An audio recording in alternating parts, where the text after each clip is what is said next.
Hello, இன்னைக்கு கோவில் புளி சாதம் எப்படி பண்ணுறதுன்னு பார்ப்போம். இதில் பாருங்கள், அதுக்கெல்லாம் நான் இன்க்ரீடியன்ஸு என்னான்னு சொல்லிட்டு. இதில் வந்து ஃபஸ்ட்டு ட்ரை சில்லி எடுத்துக்காங்க, கருவேப்பிலை, பெருங்காயம், உளுந்து,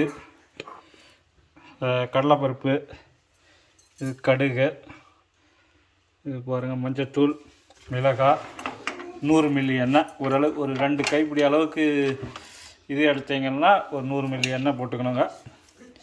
அவ்வளோதான் இன்க்ரீடியன்ஸு. இப்போ வந்து அடுப்பை பற்ற வச்சுட்டு இப்பொழுது ஒரு 100 மில்லி எண்ணெய் ஊற்றி இது கடுகு அது ஒன்றா போடுவோம்.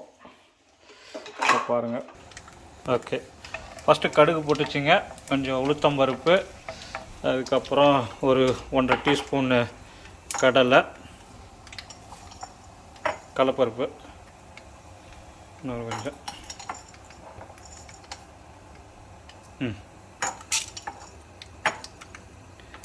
அவ்வளோதான்.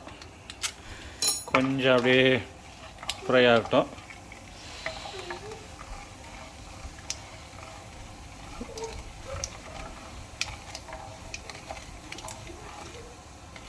ஓகே, கொஞ்சம் பொன்னிறம் ஆகிறதுக்கு முன்னாடியே நம்ம மிளகாயை போட்டுடலாம். ஆச்சுங்களா? ஓகே, ஓரளவு டக்குன்னு இதாகிடும். பார்த்து மம்மி, கொஞ்சம் தொலைவாக. ஓகே, இது போட்டுருவோம் டக்குன்னு இது இப்படி.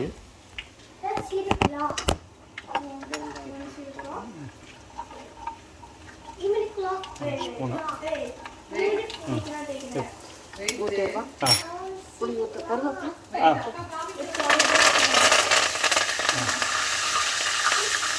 ஓகே, புளி ஊற்றிடுங்க. புளி ஊற்றிடுங்க, ஊற்றுங்க டக்கு.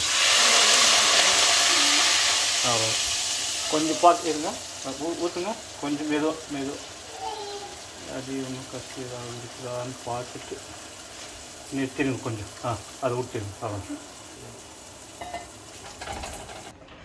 இப்போ பாருங்கள், எல்லாம் போட்டாச்சு. மஞ்சத்தூள் கொஞ்சம் போட்டாச்சு. கொஞ்சம் ஒரு கல்லுப்பு ஒரு 4 ஸ்பூனு, ஒரு மீடியம் லெவல் ஸ்பூனு. புளி எப்போவுமே வந்து புளி கொஞ்சம் உப்பு இழுக்குன்னா அதுக்கு தகுந்த அளவுக்கு உப்பு போட்டுக்கணும். பாருங்கள், 1 2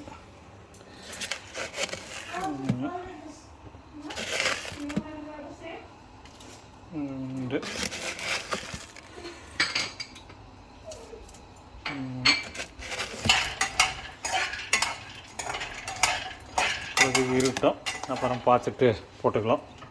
ஓகே, பாருங்கள், அப்படி பக்கத்தில் வேர்க்கடல வறுபடுது. கொஞ்சம் வேர்க்கடல வறுத்து எடுத்துக்கணும்னா இது புளி வந்து நல்லா கொதிச்சப்புறம் அது போட்டு எடுத்துடலாம். இப்போ இன்னொரு ப்ராசஸ் இருக்குதுங்க.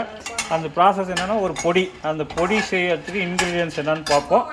அந்த பொடியை அரைச்சிட்டோம்னா ஆல்மோஸ்ட் நம்ம டன் வித் த ப்ராசஸ்.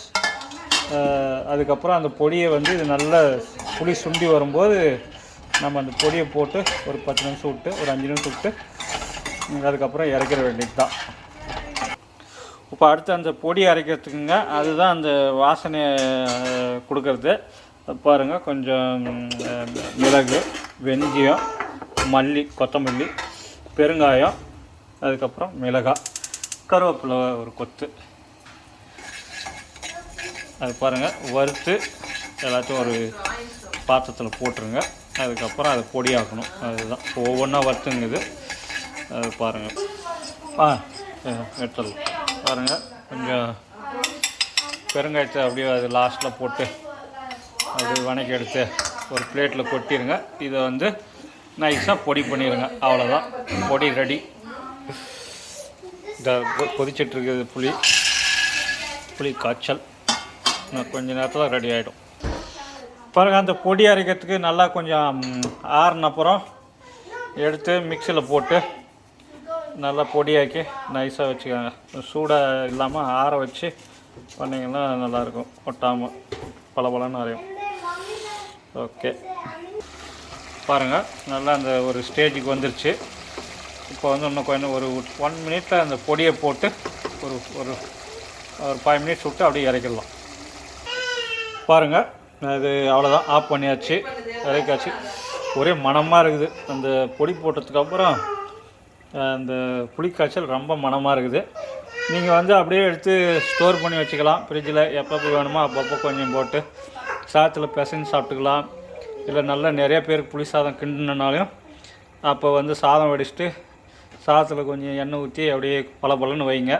அப்புறம் இதை புளியை போட்டு கிண்டி, ஏன்னா அந்த பொடி கொஞ்சம் பொடி எல்லாம் போடணும் இல்லை, பார்த்து அதுக்கு தகுந்த மாதிரி போட்டு கொஞ்சம் பொடி எடுத்து வச்சுக்கோங்க. சாதம் கிண்டும்போது இந்த பொடி தேவைப்பட்டால் கொஞ்சம் போட்டு கிண்டிக்காங்க. அவ்வளோதான்.